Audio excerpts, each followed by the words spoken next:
Subhanallah walhamdulillah. فبأي آلاء ربكما Assalamualaikum warahmatullahi wabarakatuh. Rahasia amalan ayat innahu min Sulaimana jangan digunakan sembarangan. Salah satunya orang akan tunduk padamu. Subhanallah walhamdulillah. Inilah amalan ayat innahu min Sulaimana. Ternyata doa ini memiliki banyak fungsi, namun doa ini masih banyak yang belum mengetahuinya.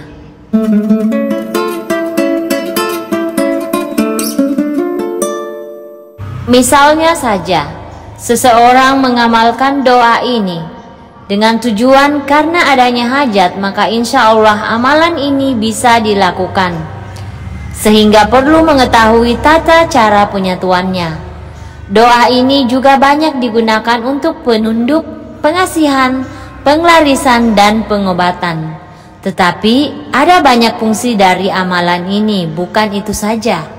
Sebelum melakukan amalan ini, dianjurkan agar Anda mandi junub atau mandi besar, lalu mendirikan sholat sunnah hajat 2 rakaat. Setelah itu, membaca istighfar sebanyak 7 kali. Setelah itu membaca sholawat sebanyak 7 kali, lalu bertawasul kepada Nabi Muhammad SAW beserta sahabatnya, lalu membaca Al-Fatihah untuk para malaikat, para wali, syekh dan kita dan orang tua.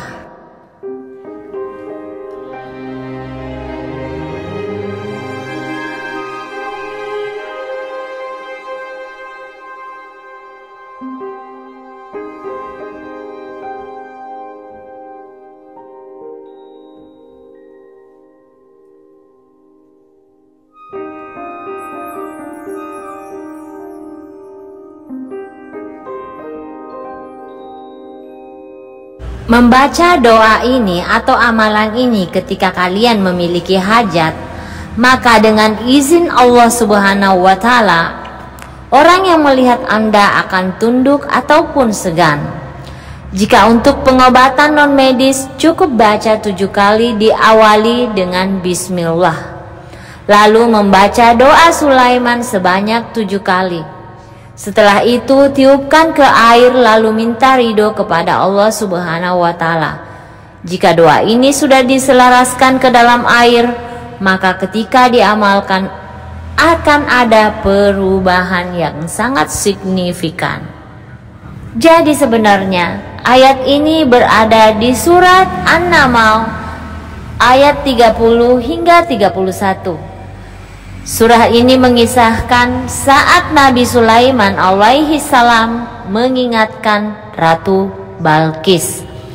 Pada saat itu Nabi Sulaiman alaihi salam yang sedang berdakwah saat menemui Ratu Balqis. Dikutip dari tafsir ringkas yang diterbitkan Lajnah Pantasihan Mushaf Al-Quran, Nabi Sulaiman alaihi salam saat itu mengirimkan surat kepada Ratu Balqis, memperingatkan disampaikan dalam surat tersebut. Nabi Sulaiman alaihi salam mengingatkan Ratu Balqis supaya jangan sombong seperti penguasa lain. Ratu Balqis juga diingatkan agar segera berserah diri pada Allah Subhanahu wa Ta'ala dan tidak memperlihatkan perlawanan. Tulis tafsir dari Kementerian Agama tersebut. Di beberapa ayat sebelumnya diceritakan tentang sosok Ratu Balqis yang memimpin negeri Sabah. Pertemuan dengan Nabi Sulaiman alaihi salam hingga menerima ajaran Allah Subhanahu wa Ta'ala. Kabar Ratu Balqis sampai pada Nabi Sulaiman alaihi salam melalui burung hudhud. Sabah diceritakan sebagai negara yang kaya penduduk dan pemimpinnya menyembah matahari.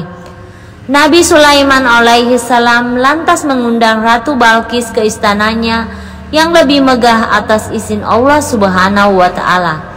Jika Ratu Balkis yang kaya dan berkuasa diingatkan supaya tidak sombong dan berserah diri pada Allah Subhanahu wa Ta'ala, sesuai surat An-Naml ayat 30 hingga 31, maka sudah selayaknya semua muslim berlaku yang sama.